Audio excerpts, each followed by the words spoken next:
السلام علیکم ورحمۃ اللہ وبرکاتہ۔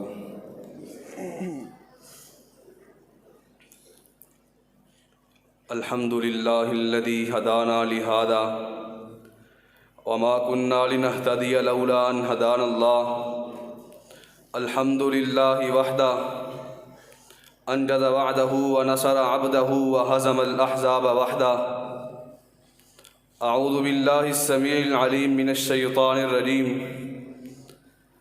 یا ایہا الذین آمنوا کونوا قوامین للہ شہداء بالقسط ولا یجرمنکم شنآن قوم علی الا تعدلوا اعدلوا هو اقرب للتقوى۔ وقال اللہ تعالی فی مقام آخر فلا وربک لا یؤمنون حتی یحکموک فیما شجر بینہم ثم لا یجدوا فی انفسہم حرجا مما قضیت ویسلموا تسلیما۔ حضور آئے تو ہر شے پہ دلکشی آئی، حضور آئے تو ہر شے پہ دلکشی آئی، چمن رسیدہ اور ہر شے پہ شگفتگی آئی۔ حضور آئے تو تلسم لات و منات کو توڑا، حضور آئے تو توڑا تلسم لات و منات کو۔ حضور آئے تو ہر شے پہ عدل و انصاف کی بہار آئی۔ سامعین محترم اور جامعہ سلفیہ کے متعلقین حضرات، آپ کو اس بات کا بخوبی علم ہے کہ مقررین حضرات اپنا اپنا معافی ضمیر بیان کر رہے ہیں، اور موضوع کا بھی آپ کو علم ہو چکا ہے کہ آج میں اس بات پر یہ آپ کو بتانا چاہتا ہوں کہ عدل و انصاف، اللہ کے رسول صلی اللہ علیہ وسلم کا عدل و انصاف کیسا تھا۔ آئیے تو صحیح عدل و انصاف کے متعلق بات تو کرتے ہیں۔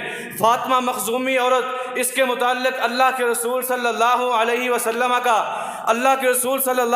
وسلم کے پیش اس کا مسئلہ پیش کیا گیا تو اللہ کے رسول نے طرب کر جواب دیا، لو ان فاطمہ بنت محمد سرقت لقطعت یدہا۔ سامعین محترم، یہ بات روز روشن کی طرح آیا ہے، کتب حدیث میں یہ بات موجود ہے، لو ان فاطمہ بنت محمد سرقت لقطعت یدہا۔ سامعین محترم، چاہیے عدل و انصاف فتح موقع کے موقع پر کیوں نہ ہو، فتح مکہ کے موقع پر کیوں نہ ہو، اللہ کے رسول نے کہا تھا جو سفیان کے گھر میں داخل ہو جائے اس کو بھی کچھ نہیں کہا جائے، جو فلاں کے گھر میں داخل ہو جائے اس کو بھی کچھ نہ کہا جائے، جو بیت اللہ میں داخل ہو جائے اس کو بھی کچھ نہ کہا جائے گا۔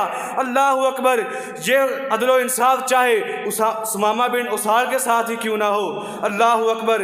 سامعین محترم، عدل و انصاف کی بات کروں تو میں نے حدیث کا مطالعہ کیا تو میرے سامنے اللہ کے رسول کا یہ فرمان ملتا ہے کہ اللہ کے رسول نے فرمایا تھا جو والدین چاہتے ہیں کہ اولاد ان کی خدمت کیا کرے، ان والدین کو چاہیے کہ اپنی اولاد کے درمیان عدل و انصاف کیا کریں۔ سامعین محترم، ملت سلفیہ کے نوجوانوں، یہ بات بھی روز روشن کی طرح آیا ہے کہ جب ایک یہودی نے ایک بچی کا سر دو پتھروں کے درمیان کچل کر رکھ دیا تو یہ مسئلہ اللہ کے رسول کے پاس آیا تو اللہ کے رسول نے اس یہودی کا بھی یہی اشر کیا جو اس بدبخت نے اس بچی کے ساتھ کیا تھا۔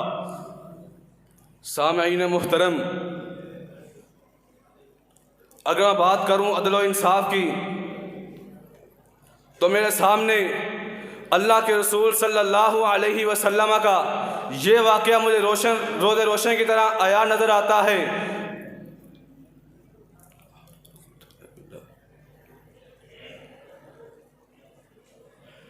جب بیت اللہ کی تعمیر کرتے ہوئے حجر اسود کی واری آئی تو تمام قبائل کا آپس میں کلیش ہو گیا تو اللہ کے رسول نے بڑی حکمت کے ساتھ، بڑی دنائی کے ساتھ ان تمام کے درمیان یہی فیصلہ کیا کہ اللہ کے رسول نے عدل کرتے ہوئے تمام قبائل کی لڑائی کو ختم کیا۔ تو شاعر بھی کچھ اس طرح کہتا ہے، کچھ انصاف نے کیا تو کچھ تلوار نے کیا، مسخر ساری دنیا کو شاہ ابرار نے کیا، وما توفیقی الا باللہ۔